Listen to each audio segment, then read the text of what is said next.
Welcome back, friends. Today is day 49 of my journal, and this is a continuation of the series on emotions. Today, I wanted to talk about how emotions are not your responsibility, but your actions while having those emotions are your responsibility. You'll see on social media, a lot of influencers will talk about how you are not responsible for the way you feel, and that setting boundaries is telling other people how to act. And being a healthy emotional state is being able to get whatever you want from people around you and not tolerating anything else. I think this is a very damaging way to live life.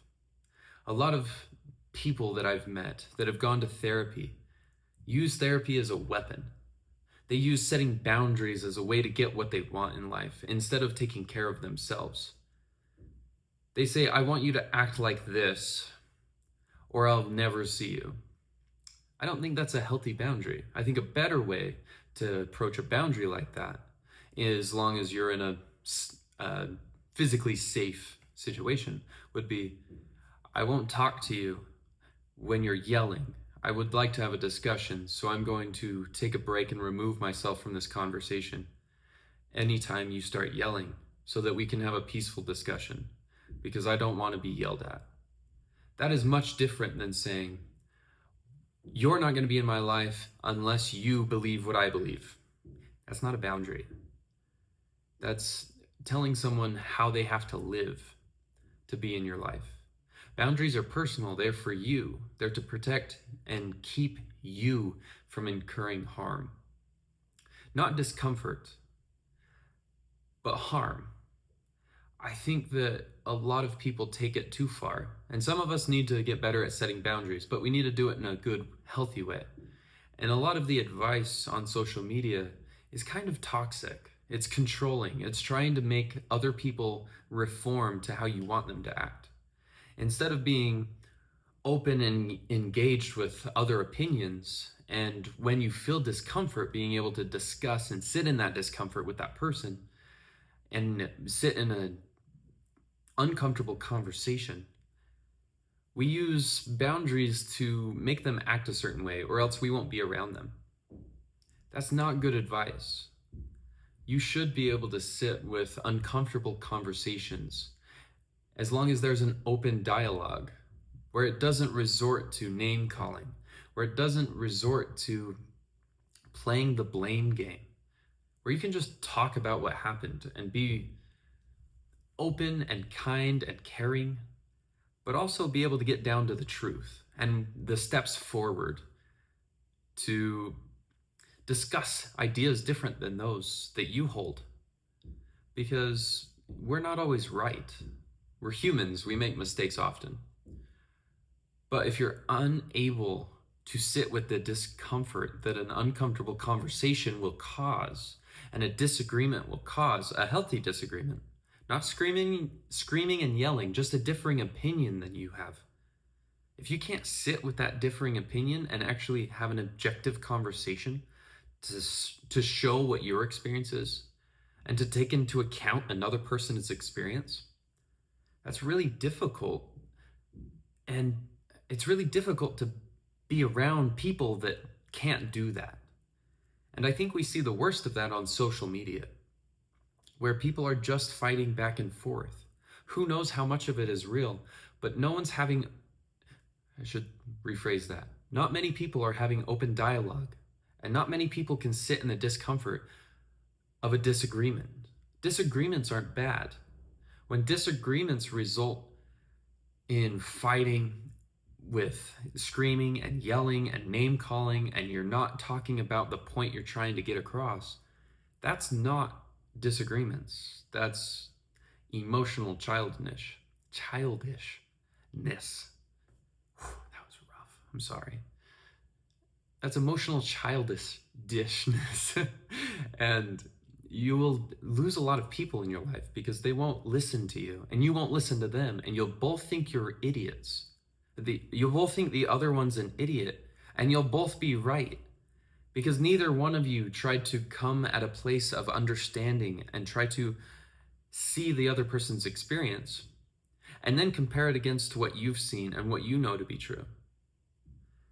And there's a difference between having opinion and knowing facts. And if you're talking about facts, and you're throwing opinions around that are not facts, but you talk like they are, you're going to lose that argument because you're talking about feelings and you're comparing them to truth. Your feelings will lie to you. Your feelings don't always lead you the right way. You need to feel them. You need to feel your emotions, and you need to control how you act in spite of them. But controlling how you act in spite of your feelings requires you to take an objective look at your feelings and think through why this emotion is coming up right now. What caused it? And is my perception of this situation accurate? Because most of the time it is not. A person cuts you off in traffic. It's not because you don't automatically think it's because they are late for work and they're rushing home to take care of their kids, or they just need to go to the bathroom. You think they cut you off because they're an asshole. You place a perception of what they are doing in the worst possible light. You don't have the objective truth to know that that person was rushing home to do this. But when we judge ourselves, we know our internal dialogue. Yes, we cut you off, but it's because we're rushing home because we got to go to the bathroom. Or we just worked a 12-hour shift and we're rushing home to take care of your kid so that your wife can go to her gym class. You don't know the full situation, but you know your internal reasons why. You don't know other people's. And I know this is a messy way that I'm coming about with this, but I think if you can put other people in better lights than the worst possible light, that you can have an actual disagreement, but have it civil. You can discuss ideas, and better ideas will trump those bad ideas. If you can have dialect where you're both calm, and if that person blows up, they look like the fool. But if you stay calm, you look like you're much more mature, and you probably have the better point. If you resort to name calling, even if you're right in this situation, even if you are correct and you are not the idiot that is doing something wrong, if you blow up at a person and you tell them off and you're screaming and you're cursing and you're yelling at them, you look like the person in the wrong. So at the very least, when you do this, when your interactions turn to name calling and violence, instead of healthy disagreement, you, at the best case scenario, look like an idiot just as much as the other person that was wrong in the first place. But if you have civil discourse and you explain your point of view and you listen to theirs, or you tell people, or you disagree with people, but you do it in a manner that allows understanding and room for apologies, and you give grace, you will find that you can keep people, you will have better, what am I trying to say? You'll have better interactions with those around you. And when someone wrongs you, it won't ruin your whole day. And you won't have these high-level emotions. You can actually have discourse and discuss different topics. And that's in a much more emotionally peaceful place to be, because you know you can't be stirred past a certain level. You won't interact with that. Those are boundaries you can set. This is how I'm going to talk in these situations. Yes, we are high emotion right now, and if we need to take a break, we can take a break.